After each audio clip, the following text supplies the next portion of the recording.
اهلا ومرحبا بكم في قناه اعلى الوصفات. اليوم ان شاء الله بغيت نقدم لكم مخنفر مالح كيجي لذيذ بزاف، نتمنى انه ينال الاعجاب ديالكم. نخليكم الان مع المقادير وطريقه التحضير. غنحتاجو زلافه ديال دقيق الفورس، زلافه ديال دقيق الفينو، معلقه صغيره ديال الخميره حبيبات اولا المعجونه اللي متوفره عندكم، قليل من الملحه، معلقه صغيره سكر سنيده.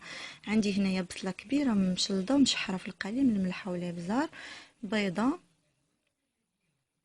القليل من الكفته راه يمكن لكم تعوضوها بالمرتديله اللي هي مبشوره. وهنايا راني عندي الفلفله خضراء حتى هي مقطعه ومشلضه في مشحره في القليل من الملح والابزار، يمكن لكم تعوضوها بالزيتون الخضر.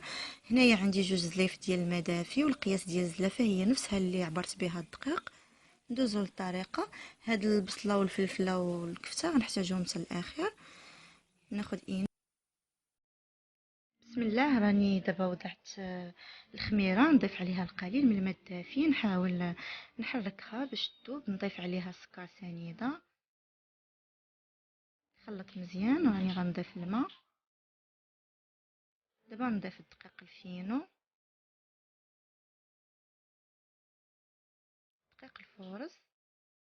انا هنايا راني غنستعمل الخلاط الكهربائي، الخلاط اليدوي، يمكن لكم تستعملوا الخلاط الكهربائي العادي.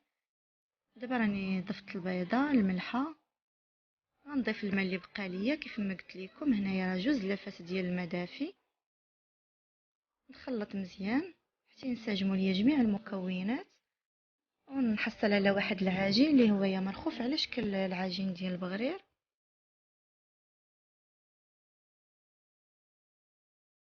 هو يا تيكون تقل من البغرير شويه، راه ما تيكونش خفيف بزاف. صافي نخلطو مزيان حتى ينسجموا لينا جميع المكونات، نحصلوا على عجين اللي هو منسجم. دابا راني غادي نضيف الكفته،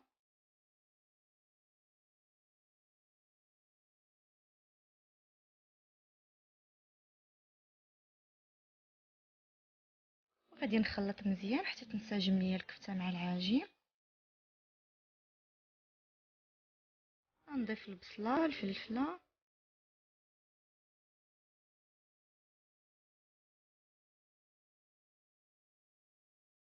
وغنستمر في الخلط حتى ينسجموا ليا جميع المكونات.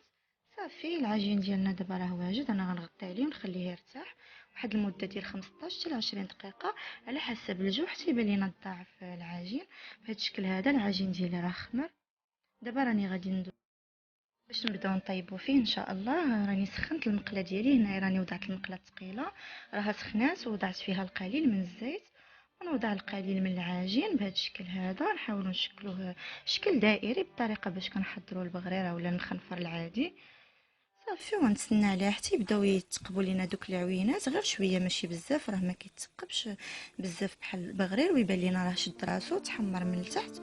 وغادي نقلبوا على الوجه الاخر باش يتحمر من الجهه الاخرى بالشكل هذا، ونعاود نرش القليل من الزيت. صافي راني حيدتها راها طابت، وغنستمر بنفس الطريقه نرش المقله ديالي بالزيت ونوضع العجين حتى نكمل العجين اللي عندي كامل، ومن بعد نتلاقاو باش نشوفوا الشكل النهائي ديالو في طبق التقديم. هذا هو الشكل النهائي ديال المخنفر. كيف ما كتلاحظوا معايا راه كيجي زوين بزاف وكياخذ واحد اللون اللي زوين بزاف. كيجي بهذا الشكل هذا، راه خفيف. نقسم لكم وحده باش تشوفوا الشكل ديالها من الداخل. كما كتلاحظوا معايا راه خفيف ومفشفش، كيجي خفيف بزاف ولذيذ. نتمنى انه ينال الاعجاب ديالكم وتجربوه. ولا عجبكم الفيديو ديالي ما تنساوش ديروا جيم وتشاركوا بالقناه باش توصلوا دائما بالجديد. والى اللقاء في وصفه قريبه ان شاء الله.